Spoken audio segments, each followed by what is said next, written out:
네, 자유한국당 전당대회 D-8일. 그런데 전당대회 분위기가 심상치 않습니다. 어제 텃밭인 대구에서 열린 2차 합동연설에 야유와 욕설이 난무했는데요.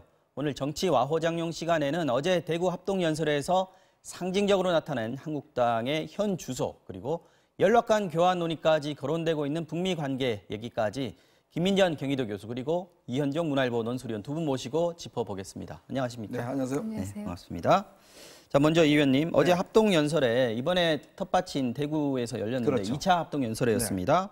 자, 자유한국당의 본산이라고 할 수 있는 곳이었는데 사실 축제 분위기가 돼야 되는 거 아닙니까? 근데 분위기가 아주 험악했다고 그러더라고요. 그렇습니다. 어제 일단 1차로 대전에서 열렸고 2차로 이제 대구에서 열렸는데요. 네. 제가 이제 예전에 오랫동안 이제 이 전당대회를 지지를 해보면 그나마 뭐 찬반은 있습니다. 그 지지자들이 와서 하는데 그래도 당대표 연설할 때라든지 상대방 후보 연설할 때 그렇게 뭐 어떤 야유라든지 이런 걸 보내지는 않았거든요. 근데 이번 지금 전당대회를 보면 아예 당대표 지금 김병준 비상대책위원장부터 시작해서 아예 말을 못하게 지금 하고 있어요. 그렇더라고요. 더군다나 지금 욕설이나 이런 것들이 뭐 워낙 지금 많아서 어떤 면에서 굉장히 좀 우려스러운 부분이 많습니다. 물론 예전에 이제 우리나라 야당 전당대회 보면 뭐 강목 전당대회 있고 하지만 민주화 이후에는 사실은 그런 것들이 없어졌고 어느 정도 좀 전당대회다운 전당대회가 있어 왔거든요. 근데 지금 이 전당대회 보면 굉장히 역사적으로 퇴행을 하는 전당대회가 아닌가 싶어요. 더군다나 조직화된 소수가 사실은 들어와서 전당대회 분위기를 거의 좌우하고 있고 또 특정 후보를 지지하는 건 좋지만 들어와서 다른 후보가 말하는 거라든지 이런 데 대해서 굉장히 방해를 하고 욕설을 한다고 하면 과연 이런 전당대회가 필요할까? 이렇게 된다면 앞으로 오히려 전당대회 이후에 누가 선출되더라도 상당히 후유증이 심하지 않을까라는 우려가 솔직히 있습니다. 말씀하셨고 화면에도 봤지만 김병준 비대위원장 연설하려고 하는데 멈췄습니다. 이 워낙 욕설을 하고 야유가 심해가지고 그리고 오세훈 후보 연설할 때도 그런 현상이 빚어졌는데 김진태 의원 지지자들이다 이렇게 봐야겠죠. 네, 뭐 그렇습니다. 지금 그 현장 분위기는 김진태 의원 후보의 지지자들이 네, 그렇습니다. 거의 주도하고 있다. 이렇게 얘기가 지금 나오고 있는 상황인데요. 저는 전당대회 과정을 보면서 이것이야말로 이 브로큰 컨벤션의 아주 전형적인 예다. 그야말로 깨진 전당대회다라는 생각을 하게 되고요.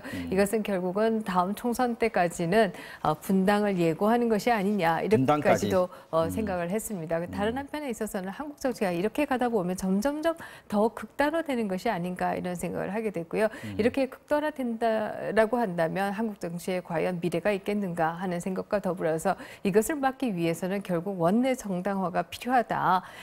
지금 우리처럼 이렇게 당 대표를 뽑는 것이 아니라 미국 같은 경우에 당 대표라는 게 아예 존재하지 않지 않습니까? 네, 그렇습니다. 원내대표가 다 하고 있는데요. 이렇게 원내 정당으로 가면서 후보 공천은 오픈 프라이머리로 예비 선거로 가는 형식으로 해야지 그나마 한국 정치가 극단으로 가는 것을 막을 수 있지 않을까 하는 생각을 했습니다. 자, 김진태 후보도 이런 얘기를 했습니다. 마음이 불편하다. 보다 품격 있는 응원을 부탁드리고 싶다. 이렇게 얘기를 했고. 자, 근데 김무성 의원이 좀 대놓고 쓴소리를 좀 했습니다. 전당대회가 과격 분자의 놀이터가 되면 안 된다. 이렇게 얘기를 했어요. 현장의 분위기만 보면 아까 말씀하신 대로 뭐 이른바 태극기 부대의 그 행동이나 말들 분위기가 이 전당대회 전체를 쥐락펴락하고 있는 거 아니냐 이런 생각이 드는데 이분들이 선거 결과에는 얼마나 파괴력을 행사할 수 있을지 그게 좀 궁금합니다. 사실 이제 소수가 다수인 것처럼 보이는 현상. 이게 어떤 면에서 보면 뭐 웩도독이라고 해서 꼬리가 몸통을 흔드는 현상으로 저는 비춰지는데요. 사실은 지금 전당대회가 보면 이제 34만 명의 이제 그 책임 당원이 있지 않습니까? 아마 그 중에서 얼마나 이제 투표에 참여할지는 모르겠지만 과연 그러면 자유한국당의 어떤 당의 스펙트럼이나 이념적 성향이 과연 저렇게 소수로 대표되는 사람만의 것인가? 이건 아니거든요. 사실 침묵하는 여러 가지 중도 보수도 많고 여러 가지 이제 스펙트럼이 넓은데 그들의 대표성은 전혀 표시가 되고 있지 않고 투표로 만약에 표출되지 않는다고 하면 그러면 자유한국당은 앞으로 어디로 갈 것인가? 과연 그러면 중도 보수 야당으로서의 자기매림할 것인가? 아니면 극우 정당으로서 어떤 자기 자리매림을 할 것인가? 굉장히 저는 중요한 기로에 서 있다고 봅니다. 그렇다고 보면 지금 이제 투표를 해봐야 알겠지만 이번에 보면 지난 2017년도에 이 책임 당원이 17만 명이었어요. 근데 이게 지금 2년 사이에 두 배가 늘었습니다. 근데 과연 그러면 누가 가입을 했는가? 왜냐하면 그때 탄핵도 있었고 당을 떠난 분들이 굉장히 많아요. 바른미래당과의 분당도 있었고 그럼에도 불구하고 제가 당 관계자 이야기 들어보면 지난해 연말부터 굉장히 집중적인 당원 가입이 있었다는 거거든요. 그리고 1,000원씩 3개월만 내면 책임당원이 되니까. 그렇죠. 그러니까 그게 대부분 당에서는 이게 태극기 세력이 아닌가라고 추정을 하고 있습니다. 정확히 뭐 어느 정도인가 되는지는 아직 하지만 일부에서는 뭐 8,000명에서 많게는 3만 명까지 보고 있거든요. 네, 최근에 8,000명 들어왔다는 얘기가 있습니다. 그러니까 이게 지금 그러면 만약에 소수가 단결된 소수가 집중 투표를 할 경우는 전체 표심을 좌우할 수도 있어요. 이게 예를 들어서 전체 국민 투표와 같이 그러니까 전체 국민을 상대로 한 투표가 아니라 당원들을 상대로 한 투표이기 때문에 우리가 생각하는 예상과는 다른 성향의 결과가 나올 수가 있거든요. 더군다나 소수의 우리가 지난번 통진당이라든지 지난 민주당도 마찬가지지만 예를 들어서 특정 후보를 지지하는 세력이 집중적으로 투표를 할 경우는 이게 선택의 여지가 상당히 좁아질 수가 있습니다. 그렇기 때문에 제가 볼 때는 아마 아까 전망도 해주셨지만 실제 등수가 바뀔 수도 있는 가능성도 저는 있다고 봐요.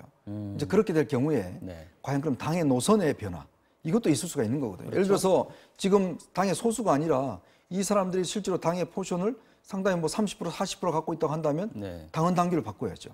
그렇게 되면 앞으로 자유한국당의 색깔 자체가 상당히 변할 수가 있다. 저는 그런 가능성도 보고 있습니다. 전당대회 분위기가 저렇게 되면 오히려 아까 말씀하신 중도 보수층의 당원들이 상당히 많지 않습니까? 허리라고 할 수 있을 자유한국당 당원들이 있을 텐데 이분들이 전당대회 자체에 대한 관심이 떨어지는 그런 효과가 있을 수 있을 것 같아요. 네, 그렇습니다. 사실 중도 성향의 유권자들은 상당히 까다로운 경향이 있습니다. 이 때문에 까다롭고 행동을 많이 하지 않는 경향이 있는데요. 이 때문에 이렇게 전당대회 분위기가 이렇게 흘러가게 되면 오히려 투표를 하지 않겠다라고 하는 내가 왜 끼어드나? 네, 그렇습니다. 분위기가 굉장히 커질 가능성이 있다 이렇게 보이고요.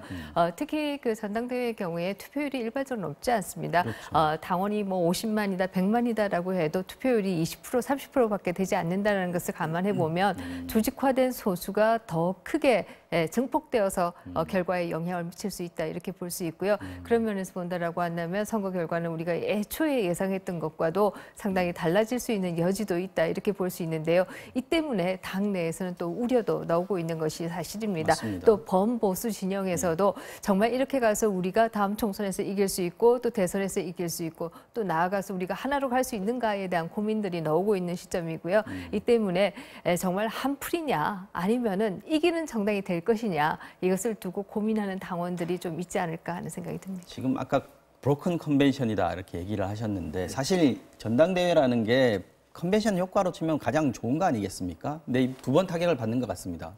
첫 번째는 북미 정상회담 날짜하고 겹쳐서 한번 타격을 받았고 이번에 이제 5.18 망언 때문에 타격을 받게 되는 그런 상황인 것 같은데 실제로 컨벤션 효과는커녕 지금 당 지지율이 빠지고 있어요. 네, 그렇습니다. 사실 브로큰 컨벤션의 경우에는 컨벤션 효과가 없다가 아니라 오히려 마이너스다. 이런 효과를 내기 때문에요. 오히려 지지율이 빠질 수밖에 없는 게 아닌가 하는 생각을 하게 되고요. 일반적으로 선거를 예측할 때 전당대회를 얼마나 화합적으로 잘 치렀는가, 한국에서는 그것을 아름다운 양보가 있었느냐 없었느냐 뭐 이것을 얘기를 하는데요. 전당대회를 잘 치렀는가 여부가 사실 선거를 예측하는데 굉장히 중요한 요인입니다. 그런데 전당대회가 아주 깨져버렸다라고 한다면 그 선거는 질 가능성이 매우 크다 이렇게 볼 수 있고요. 자유한국당으로서는 굉장히 다행스러운 일이라고 하는 것은 선거가 그나마 좀 남았다. 네, 이 때문에 치유할 수 있는 시간의 여유는 좀 있다라고 하는 게 그나마 다행이 아닌가 하는 생각을 합니다. 자, 이 상황에서 당대표 판세 다시 한번 짚어보죠. 누가 제일 유리합니까? 뭐 제가 신이 아니기 때문에 알 수는 없지만 재밌잖아요, 이게. 지금 일단 뭐 당내에 있는 관계자들 이야기를 종합을 해보면 일단 이 전당대회는 조직 선거입니다. 그러니까 얼마만큼 각 현역 의원들이 자기가 소속된 지역구에 있는 책임 당원들을 동원해내느냐 이 문제가 있고 또 그 사람이 누굴 지지하냐가 굉장히 중요하거든요. 근데 지금 보면 친박계라고 하는 분들 같은 경우는 상당히 황교안 후보 쪽으로 많이 결집돼 있어요. 그리고 뭐 여러 가지 페이스북이나 이런 걸 성향을 보면 지금 사실은 이제 지지 활동을 못하게 돼 있거든요. 그런 상황인데 불구하고 은연중에 상당히 어떤 지지를 표명을 하고 있고 또 어떤 면 제가 듣기로는 아마 황교안 후보와 같이 식사를 하기 위해서 의원들이 상당히 줄을 대고 있다는 얘기가 있어요. 그렇습니까? 왜 그러냐면 지금 이번에 대표가 다음 총선에 공천권이 있기 때문에 미리 얼굴을 알리는 그게 사실은 친박뿐만 아니라 일부 비박계 의원들도 상당히 줄을 서고 있다는 이야기가 있습니다. 반면에 비박계 같은 경우는 결집도가 현격히 좀 떨어지고 있다. 왜냐하면 지난번 원내대표 경선에서 사실은 이제 나경원 원내대표가 압도적으로 당선되면서 일단 이쪽 그 비박계 같은 경우는 굉장히 타격이 컸거든요. 이제 그 어떤 후유증 때문에 상당히 구심점이 없다라는 이야기가 있습니다. 그래서 특히 이제 아마 수도권 같은 경우는 아무래도 현역 의원들이 꽤 적습니다. 그러다 보니까 지금 오세훈 후보가 중점적으로 하고 있는 수도권 같은 경우는 아무래도 응집력이 약할 수가 있어요. 그렇기 때문에 물론 지금 현재로서는 이제 선거가 임박해지면서 점점 결집도가 높아지긴 할 텐데 네. 여전히 황교안 후보의 대세론과 오세훈 후보의 어떤 추경론 거기에다가 김진태 후보의 의외론 이게 상당히 있는 것 같습니다. 아까 제가 말씀드렸듯이 이렇게 조직화된 다수가 그 의원들도 깜짝 놀랐다고 그래요. 왜냐하면 현장에서 볼 때 처음에는 뭐 한 몇백 명 와서 할 줄 알았는데 이거는 뭐 플로어를 다 장악을 하고 있기 때문에 네. 만약 이게 지금 이런 현상이 계속되면 저분들이 사실은 다 따라다니면서 지금 하고 있거든요. 맞습니다. 만약 그런 현상이 이제 될 경우는 굉장히 저쪽의 표 결집도가 세지지 않을까. 네. 그렇기 때문에 오히려 2, 3위 후보가 경쟁하는 그런 구도가 되지 않을까. 이제 그런 예상을 하고 있는데 물론 뭐 선거라는 게 사실은 뚜껑을 열어봐야 되고 다 자기 유리한 대로 하고 있기 때문에 사실은 전당대는요 예측할 수가 없습니다. 일반 여론조사 통하지도 않고. 동원하는 능력으로 봤을 때 조직력이라는 측면에서 봤을 때 의원들이 황교안 전 총리 후보에게 많이 줄을 대고 있기 때문에 1위는 거의 황교안 전 총리가 아직은 유리하다 이렇게 보시는 거고 문제는 2, 3위 싸움입니다. 의외로 김진태 후보가 지금 약진하고 있다 이런 얘기가 나오는데 2, 3위가 바뀌면 한국당에는 어떤 영향을 끼칠지. 네, 뭐 상당히 큰 영향이 있을 텐데요. 첫 번째는 그야말로 태극기 세력의 위상이 달라질 것이다 이렇게 볼 수 있고요. 지금은 연계 세력의 하나라고 한다면 이제 태극기가 중심으로 들어오는 것이다 이렇게 볼 수 있을 것입니다. 이것이 가지고 있는 의미는 태극기 세력에 대해서 우리는 꼭 거기에 동의하지 않는다. 박근혜 정부가 잘못한 것은 잘못한 것이고 한국 민주주의가 한 발짝 더 나가야 된다고 생각하는 의원들의 경우에는 거기에 동조하기가 굉장히 어려워지겠죠. 네. 아마 최근에 김무성 의원이 여기에 대해서 특정 세력이 전당대회에 와서 이렇게 모니터가 되고 있다. 네, 해서는 안 된다 이런 얘기를 하는 것도 저는 그런 행동을 위한 하나의 전긋기 라고 볼 수 있을 것이다 이렇게 보이는데요.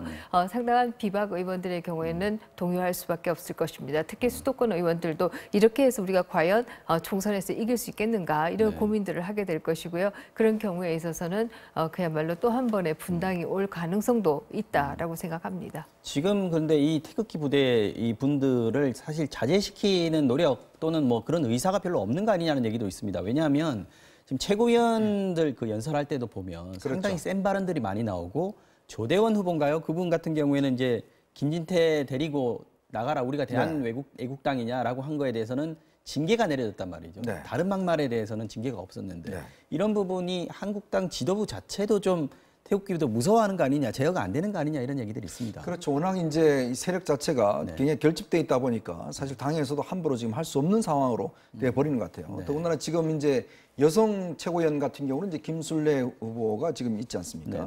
그다음에 정미경 후보 같은 경우는 이제 있는데 사실은 어떤 면에서 보면 이걸 지금 사실 5.18 문제를 굉장히 이용을 하고 있어요. 그러니까 내가 여기서 지금 당선이 안 되면 나는 당에 쫓겨난다. 뭐 이런 것들을 이용을 하고 있고 청년 후보 같은 경우는 사실 기탁금이 없습니다. 이제 그러다 보니까 아주 이제 뭐 거의 막말 수준의 이야기를 하는 거죠. 좀 심하더라고요. 문재인 대통령 뭐 탄핵을 해야 된다라든지 뭐 이런 식으로 이야기를 하고 있으니까 또 그게 어떤 면에서 보면 또 지지를 받고 있으니까 만약에 이런 후보들이 만약에 이제 최고위원에 당선된다고 하면 당에 만약에 최고위원을 할 경우에 굉장히 강성으로 변할 가능성이 높다고 봐야죠. 아마 그런 걱정들이 있기 때문에 실제 그래서 과연 이 최고위원제라든지 이게 지금 청년 최고위원제라든지 이게 유지할 필요가 있는가? 사실은 이 제도 자체에 대해서 지금 의문스럽거든요. 그러니까 그렇게 본다면 아마 제가 볼 때는 어떤 시기든지 끝나고 나면 굉장히 후유증이 좀 심할 것이다. 누가 당선되든지 간에. 아마 그러면 자유한국당은 이 당내 문제로 굉장히 어려움을 처하지 않을까. 그런 또 예상도 해봅니다. 총선 갈 때까지 여파가 갈 거라고 보십니까? 알겠습니다. 자, 문재인 대통령이 좀 작심하고 발언을 한 것 같습니다. 이 부분에 대해서 이제 처음으로 입장을 밝혔는데 국회 스스로 부끄러워해야 할 자기 부정이다 이렇게 강도 높게 비판을 했습니다. 어떤 의미가 있을까요? 일단 뭐 문재인 대통령의 존재론적 입장에서는 분명히 이야기하고 넘어가야 될 겁니다. 본인이 사실은 5.18과 60 민주화 운쟁, 또는 촛불혁명 이런 것을 통해서 본인이 대통령이 당선됐기 때문에 이 문제와 관해서 언급을 하지 않는다는 것은 아마 본인 스스로가 대통령 스스로가 견딜 수 없을 것이고 분명히 아마 짚고 넘어가야 된다 그런 판단을 했을 겁니다. 그러니까 저는 뭐 이 이야기에 대해서는 뭐 동의를 하지만 문제는 대통령이 이 문제를 공적 언급하는 것이 과연 지금 현재 여야의 관계에서 도움이 될 것인가 이런 문제는 조금 회의적인 게 있습니다. 더군다나 지금 국회가 2월 국회는 이미 물 건너갔고요. 3월 국회도 지금 사실상 열리기 어려운 지경으로 가고 있는 상황이거든요. 그렇다고 하면 대통령의 이 명시적인 입장이 야당을 더 이상 움직이기 어렵게 만드는 야당 지도부를 그렇게 된다고 했을 때는 이 문제가 오히려 좀 여야 경색에 좀 더 어떤 면 본다면 저 촉발시키는 계기가 되지 않을까 뭐 그런 우려는 솔직히 있습니다. 그래서 당장 뭐 자유한국당 같은 경우에 대통령이 갈등을 조장한다 이렇게 반발을 하고 있습니다. 네, 그렇습니다. 뭐 울고 싶은데 뺨 때려줬다 이렇게도 얘기할 수 있을 것이고요. 네. 사실 자유한국당 지도부 입장에서는 어찌됐든 이 5.18의 후폭풍으로부터 벗어나고 싶다라는 생각이 있을 텐데 대통령께서 비난을 또 하니 이것을 가지고 왜 대통령이 비난을 하냐 이제 이것으로 이제 좀 탈출을 하고자 하는 의도가 보인다 이렇게 보이고요. 네. 사실 뭐 지금 이 의원 말씀하신 것처럼 말 자체가 틀린 말은 아니고 맞는 말이다라고 얘기할 수 있을 것입니다. 그러나 또 정부 여당의 입장에서는 전국을 이끌고 나가야 될 그런 책무도 있다라고 본다라고 한다면 지금 이 순간에 갈등을 더 정복시키는 것이 맞느냐 이런 주장은 할 수가 있는 것이 사실이고요. 특히 바른미래당의 김관영 그 원내대표의 경우에는 5.18 발언을 하는 의원들도 징계해야 되지만 윤리위에 제소해야 되지만 이 문제에 대해서 특히 또 사법농단의 일환으로 얘기할 수 있는 의원 그리고 뭐 손혜원 의원의 경우에도 같이 징계를 하자 이렇게 지금 중재안을 내놓고 있는 이런 상황 아니겠습니까? 그런 면에서 본다라고 하면 정부 여당 쪽에서도 야당의 잘못에 대해서만 얘기하지 말고 여당의 잘못에 대해서도 자를 것은 자르고 넘어가야 된다 이렇게 생각합니다. 그 같이 해야 된다는 부분, 윤리특위가 어떻게 진행될 것인가 하는 부분에 대해서는 민주당은 말씀하신 대로 이 세 사람부터 먼저 해야 된다라고 얘기를 하지만 바른미래당만 해도 지금 다 같이 해야 된다라고 얘기하고 있거든요. 네. 이외에는 어떻게 해야 된다고 보십니까? 그러니까 일단 어차피 지금 양쪽 간에 문제가 있으니까 일단 아마 저는 지금 상정을 해야 될 겁니다. 그렇지만 논의 순서를 어떻게 할 것이냐 이제 그 문제는 있는 것이죠. 그 가지고 또 싸우면 또 계속 화급한 주제부터 먼저 한다든지 그러면 전체적으로 다 어떤 면에서 보면 모든 문제를 다 한번 논의한다든지 그런 구조가 돼야 되는데 지금 국회 윤리 구조가요 굉장히 이 징계를 어렵게 돼 있습니다. 그래서 외부 자문위원들의 또 자문을 얻어서 다시 논의를 하게 돼 있고 그리고 또 윤리위원회에서 이제 결의를 하더라도 올라가더라도 본회의에서 또 결의를 해야 되거든요. 맞습니다. 그래서 이거는 뭐 거의 이제 아마 어렵게 정말 안 되게끔 만들어 놓은 제도라고 저는 보여집니다. 예전부터 저는 이거는 국회의원의 이거 문제는 결국 본인도 손에 맡겨서 안 된다라고 주장을 했었는데 지금 이렇게 만들어 놓은 이상은 사실 이거는 제가 볼 때는 아마 하세월이지 않을까 그런 생각이 듭니다. 자, 이거 지금 국회가 계속 개점 휴업 상태인데 2월 달도 그냥 다 지나가 버렸습니다. 더불어민주당 이해찬 대표가 선거제 사법개혁과 관련해서는 불가피한 경우 패스트트랙도 고려해야 할 것이다 이렇게 얘기를 했습니다. 이게 원래 패스트트랙을 그 정의당에서 선거제 패스트트랙 해야겠다라고 얘기를 해왔어요. 이 부분을 좀 받아들인 것 같은데 국회가 계속 안 열리고 있는데 이게 한국당 압박하는 카드가 될 수 있을까요? 네, 뭐 두 가지 목적이 다 있다고 생각하는데요. 첫 번째는 패스트트랙도 5분의 3이 돼야 되기 때문에요.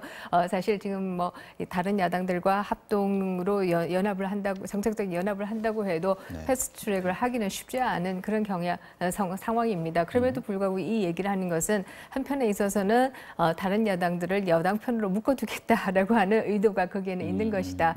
바른미래당 그렇군요. 그리고 정의당의 이 선거제도 하려면 어떻게 해야 될지 좀 생각해봐라. 내가 당신들 편입니다라고 얘기를 해놔야 되는데. 바른미래당이나 정의당 입장에서 선거제도의 개혁이 정말 생존의 문제 아니겠습니까? 그렇기 때문에 결국 우리와 함께 해야 가능하다라고 하는 얘기를 하는 것이고요. 또 다른 한편에서는 지금 말씀하신 것처럼 국회에 들어와라라고 하는 압박도 여기는 있는 것이다 이렇게 보이죠. 알겠습니다. 자, 여기까지 듣고요.